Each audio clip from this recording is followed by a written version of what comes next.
thank you for the kind introduction and the invitation to speak here. And I'm very glad that you introduced me so broadly. So actually, I will speak about a small segment about what your words were telling us. And I also start with a disclaimer. When I started this research, it was 2020, it was February, and no one saw COVID coming.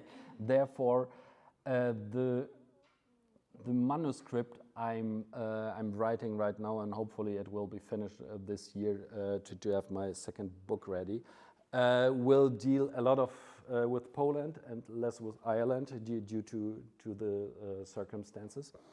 And today I will give you a rather short overview of the over the 80s and 90s, but we'll also take a step back to the first years after the Second World War, because I think when we and I know where I'm speaking, therefore this question of transformation is here very prominently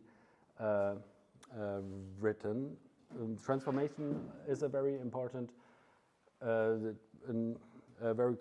concept when it comes to the 80s and the 90s, which will be the main focus in my book, upcoming book. But I will start after the Second World War. No, this one. This is two recent publications, The Transformation of Ireland, and as you see from 1900 until 2000. I will come to that back later. And Transformacja po polsku, which mainly focuses on the social economic dimension of transformation, which is, as far as I understand, somehow limiting the whole scope we can have on the 80s and 90s and in Poland, but also in Ireland. And my main task is the notion that societies during transformation tend to be conservative. This is a very often heard verdict about transformation processes in general, especially true, or especially applied to Poland or the Eastern European states when it comes to the transformation in the 90s. But also other transformations, we can see it, I think, also in South America, that there is a notion that because of the insecurity produced by transformations, politics, especially politics, tend to be more conservative. And I will question that. I will argue that, well, in both cases, and so this is the main reason for the comparison, in both cases we have multiple transformation or process of transformation at the same time, and also following one the other. And just shortly to sum up the situation after the Second World War, because this is the prehistory of my study, that we have different aspects which are in common in both countries. For example, in Ireland, we have a rural society until basically the 1960s, which we also have in Poland, where we have this forced industrialization after the Second World War. In the interwar period, we have basically two main industrialized areas in Poland. That is the Centralny Okręg Przemysłowy and, of course, Upper Silesia. Ireland is even more rural, if one can say that, because we have there mainly Dublin, and this will be also important today in the northern part of Belfast, which were Belfast, especially Belfast, at the beginning of the 20th century already industrialized. So this is a similarity between both countries. The obvious one is both are Catholics. Catholics are the official majority when it comes to confessions in both countries. But we also have other similarities, especially looking from the scope of the 1940s and 50s, that we have negative demographics in Ireland due to migration from the island to especially Great Britain and the US, which occurred starting from the Great Famine in the mid-19th century. But even after the Great Famine ended, we have constantly drain of people from Ireland. And in Poland, it's of course the consequences of the Second World War and the German occupation of Poland. So we have here a very similar, in the 1940s and 50s, we have a very similar development. I can tell you that I think in 1956 it was the population of the then Republic of Ireland was the least. It was about 2.7 million citizens. 100 years before that, I mean before the Great Famine, it was 8 million. So there is a clear decreasing of the population. And when it comes to economy, we also see, we have in Ireland, when it became independent in the late 1940s, we have some kind of strange connection to the United Kingdom, because on the one hand we have something called maybe a splendid isolation, because the elites in interwar Ireland and also in the first years after the Second World War were convinced that Ireland should base as a nation on farmers, Catholic farmers, not tempted by modernization and so on. Which also led to economic isolation on the one hand, but very strong dependence on economic relations with the UK. Later, this becomes one of the motives why actually the Republic of Ireland entered the European communities, which is, I think, a very important moment in Ireland's history. On the other hand, we have the destroyed economics due to the Second World War, where when the country was destroyed by the ongoing war, and now this is the background. This is why I choose this two countries, and there's also another. It's and this will be, let's say, more important in the book than today, is the notion of foreign rule, the experience of foreign rule in the 19th century in Ireland and in Poland, because it has a still, in Poland, still ongoing influence on the political discourse, while this changed, and this is important, and this I will go back to later. This changed in Ireland, and I think this is one of the main reasons why, now to come back to my main topic, why reproductive rights, or the discourses and discussions about reproductive rights in a Catholic society like Ireland develop in another way than in Poland. So, okay, transformation. We have a lot of looking at Poland and Ireland, we have a totally different society today than it was at the end of the Second World War. We have both countries, we can say, had some kind of modernization when it comes to industrialization and urbanization. Industrialization, as you all know, and I think I didn't have to mention it once again, was of course in the People's Republic of Poland, decreed from above. But also we have a change in mentalities among the Irish elites, especially at the end of the 1950s, when also this problem of migration from the Republic of Ireland became so violent and so important that in an effort to stop migration, the Irish government started to reform education and put an emphasis on economic development. So leaving this idea of splendid isolation of this Irish nation at the western periphery of Europe. And with this also came in the next step, I didn't mention it here, the access to the common market, to the European Union. So, as you see, the first two terms are in italics, because this was an intended transformation and social change in both societies when it comes to education and to economics. But of course, it had also another, I don't know if I want to say unwanted, but it had a side effect of urbanization. Today we have a highly urbanized Polish society where, and this is also important right now when it comes to the elections, where you have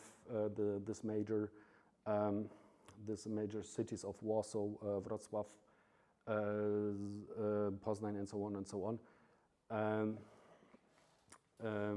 where you, as far as I remember, in 2 decades, you have this shift from 75% of Poles living in the countryside to less than 50%, which is a very, very strong and massive change. We also have the same at the same time in the Republic of Ireland. There, mainly the people from the countryside going to Dublin, creating new problems also.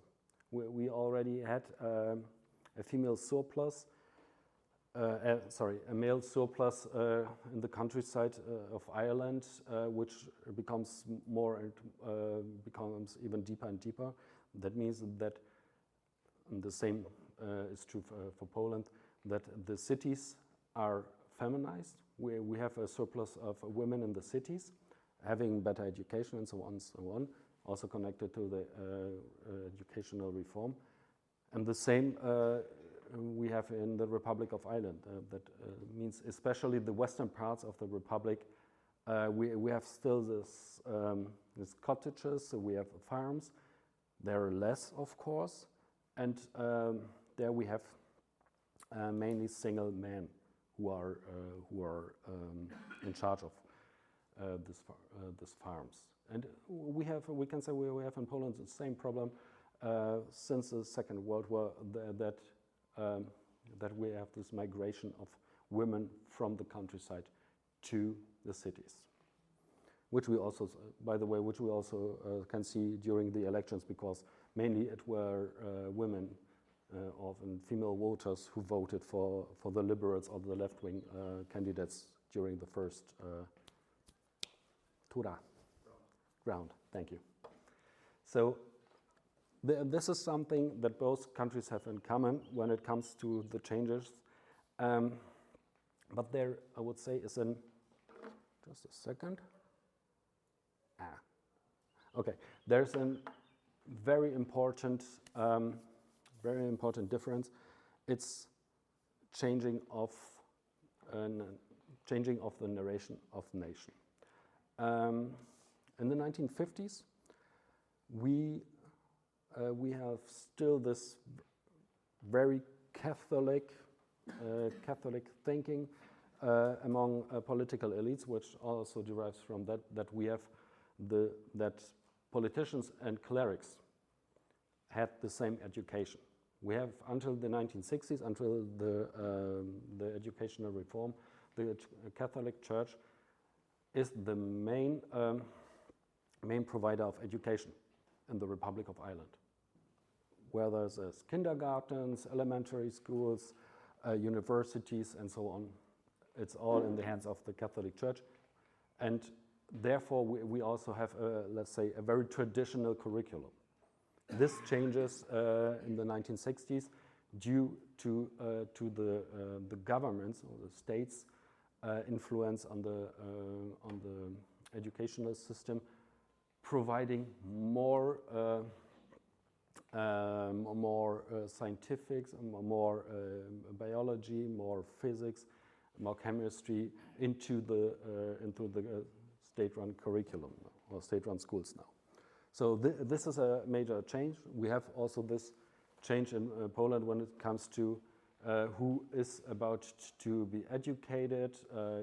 You maybe all know we have this revolution, one can say, that the communists tried to have more educated workers, more educated peasants, that the social background was very important for students at People's Polish universities.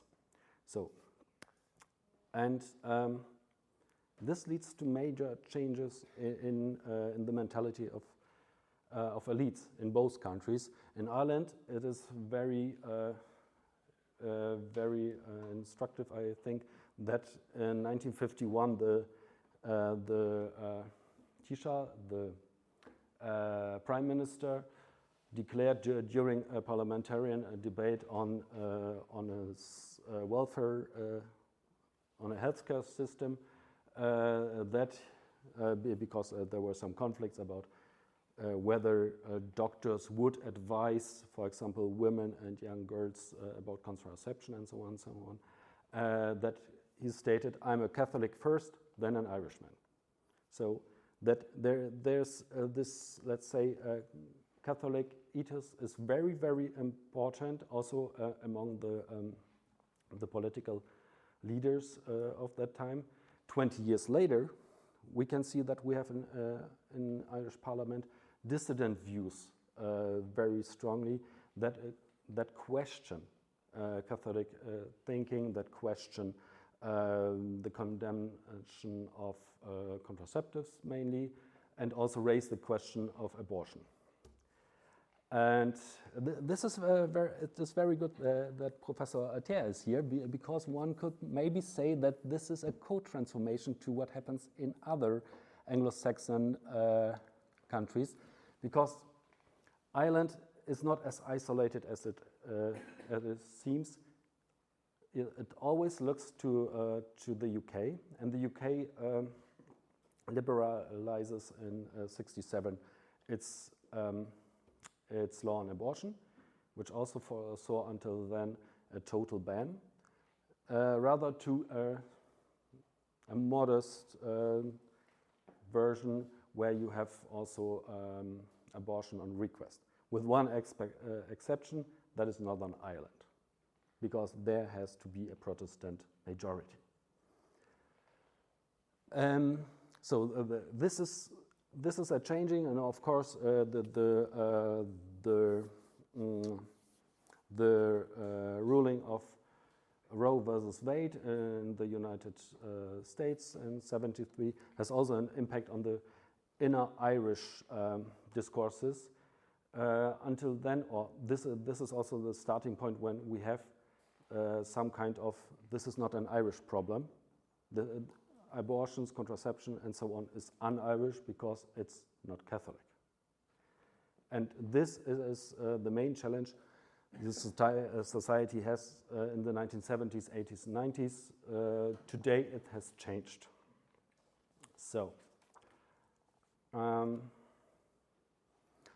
we have also another change when it comes, so social change, social change. I spoke shortly about it. We have this urbanization, we have this educational reform, we have more and more Irish citizens with third level education, staying in Ireland or going to the UK, going to the US, coming back. So we have here also a very important network of migration, and made possible by the reforms. But the important, I would say, transformation is away from Catholic thinking among political elites. We can see it, for example, in 1973, we have one of the first nationwide referenda. It is about the special position of the Catholic Church in the Irish constitution, and the special position is removed. This also has a background because we have the troubles in Northern Ireland, the quasi-civil war between Protestants and Catholics, and what we see from the 1970s onwards. And this is what I mean with we have a transformation, national or cultural, that, and that is my main point, that in Ireland we have a transformation of thinking about what is the Irish nation. It is pluralist, I would say, especially today. We have not this focus on Catholic identity anymore, and I would say it is because the island of Ireland is divided, that we have another position, which we also can see in the 1980s when it comes to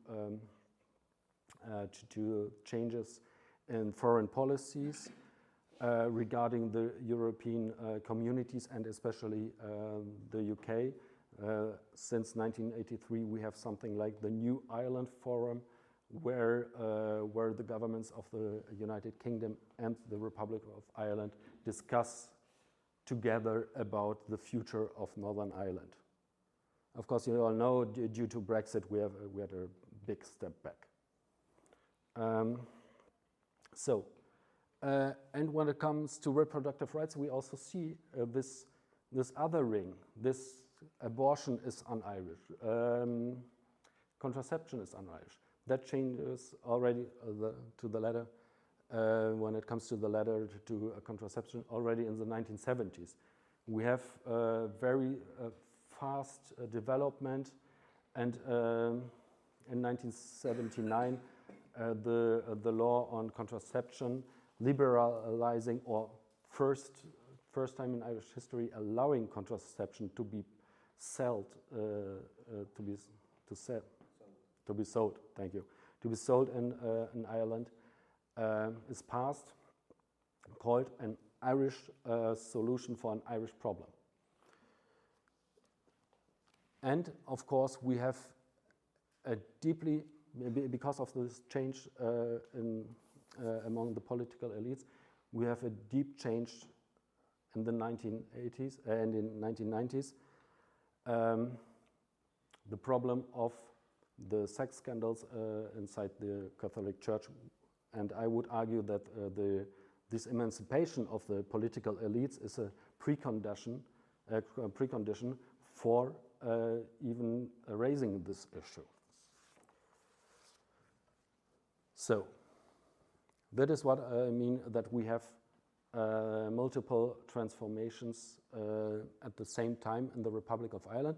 In Poland, it's slightly different because, of course, we have social mobility is much higher. We have, let's say, a new class of bureaucrats coming, especially in the 1970s, from peasant backgrounds and from working class backgrounds. And this changes, of course, during the transformation in the early 1990s. But what we also can see when it comes to economic reforms, and here I want to refer to Florian Peters, that we have processes starting in the 1980s. When it comes to economics, but also some of these social processes, also when it comes to gender, we already have in the 1980s, for example, the attempt to remove women from labor market to save socialist economy, as it was called in the 1980s. And I think this is a very important difference between those both countries, that in Poland we have, of course, the change of the political system from socialist Volksdemokratie, people's democracy, to this Third Republic, of course. But when it comes to this, what I call national or cultural change, I would argue that we don't have it in Poland. We have rather a step back to the 19th century. When we look what are the core elements of right-wing parties in Poland, it's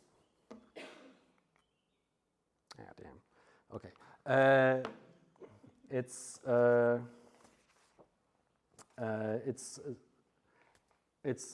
political thinking of the 19th century.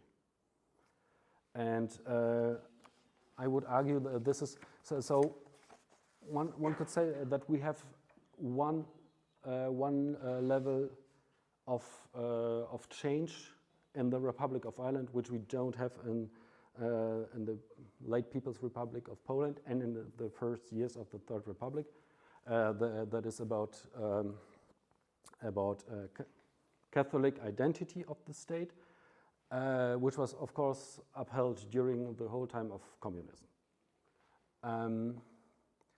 And therefore, what we see is also this difference in the attitude toward the church in the Republic of Ireland and in Poland. In Poland, until today, I would argue that the church and religion is instrumentalized heavily by the right-wing parties.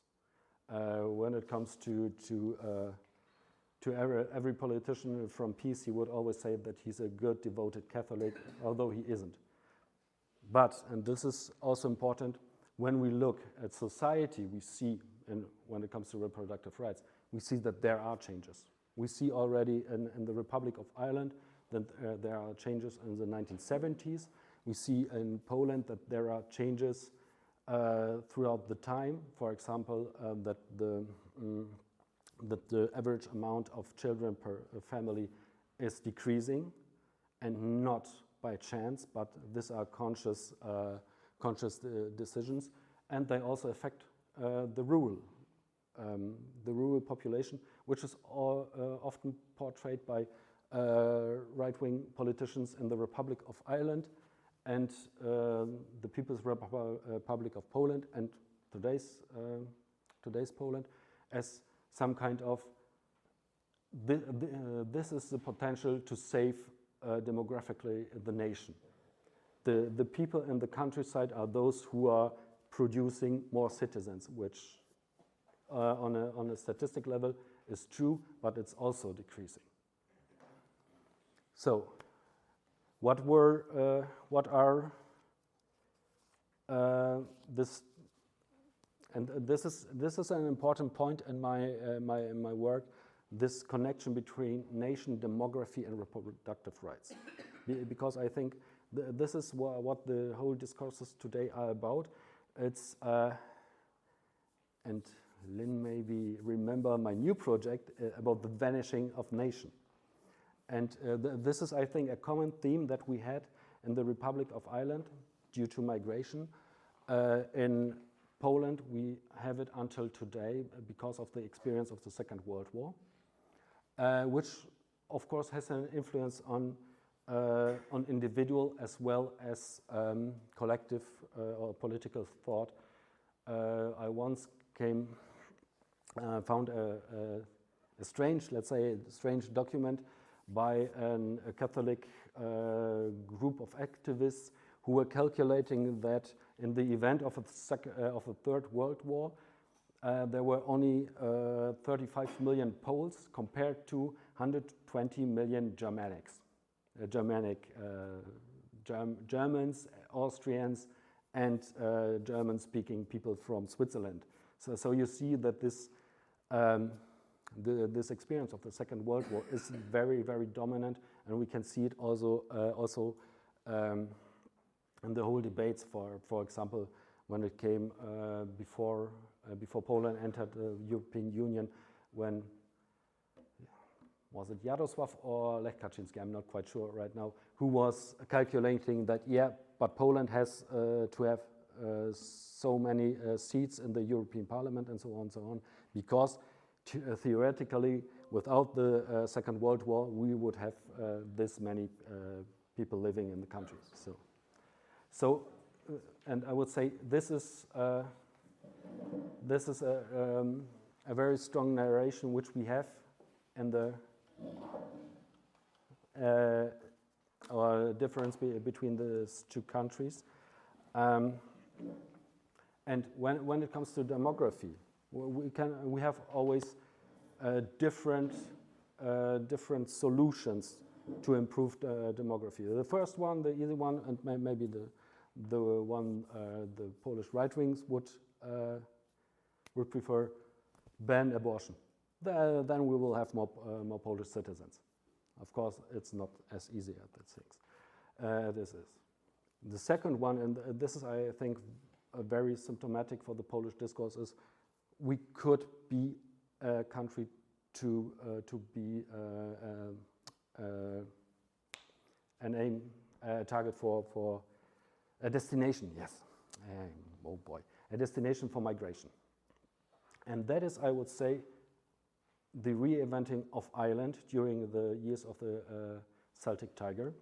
We have migration to Ireland, also from Poland and so on. And if you're ever in Dublin one day, it's a very mixed city. I was there 2003, and yeah, you had to decide whether you want to order in Polish or in English. Nowadays, you could decide if you want to order in English, Polish, Greek, Spanish, Italian. This means the Irish society, because it has become and consciously become a center of immigration, or not emigration anymore, has become more pluralist, and I think this is a very important change that we see that we don't have in Poland when it comes to political discourse. Of course, there are different national minorities living, especially in the Polish cities. The Ukrainians are the most obvious one, I think, in the last years, because you know why. But, and this is the important part, when it comes to reproductive rights or also family models, we can see that Ireland, and this is the transformation of Ireland from a Catholic society to a post-Catholic pluralist society, also with a high degree of welfare and standard of living, which was, as you see, also portrayed by The Simpsons. It is an episode where Grandpa Simpson and Homer Simpson went to Ireland, and Grandpa Simpson was still thinking that, yeah, you go to the pubs, there's pub life, and this whole cliches of this Irish nation is simply not there anymore. Ireland is a modern society. However, what about Poland? So Poland is, I would argue, different because we have this strong notion of the strong reflection on the 19th century. We have still this concept when it comes, no one is speaking about, for example, migration policies. Of course, we want all to get out. But what about families where one of the spouses is not from Polish origin, for example? I sometimes, when I speak with Polish colleagues, I'm always referring to the Western German experience of Gastarbeiter, that they will come and they will go. But as you all know, this is not true. They will come, they will found families, they will stay. You have some kind to have integration policies and so on and so on. And I would argue because of this strong focus on the 19th century, this is not debated in Poland.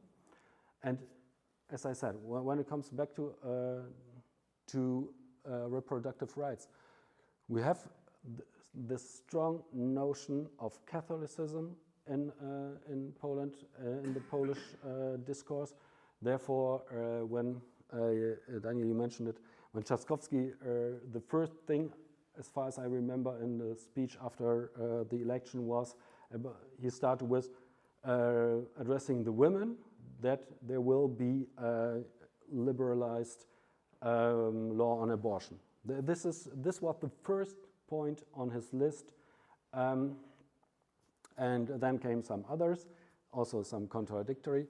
I would say that among Irish politicians, at least now, we don't know how it will develop in the next decades. They're on another level and on another stage. These were debates which we had in the 80s and even in the 90s, also due to the loss of authority of the Catholic Church. This has massively changed. I think when there would be some kind of 19th century motto of the Republic of Ireland, it would be obsolete today. But as you see, Book Honor Chisna or God's honor and fatherland is still very strong in the political right in Poland. And this, of course, when it comes to the fatherland, and I will conclude with that, is also always important for the treatment of women and of reproductive rights of women.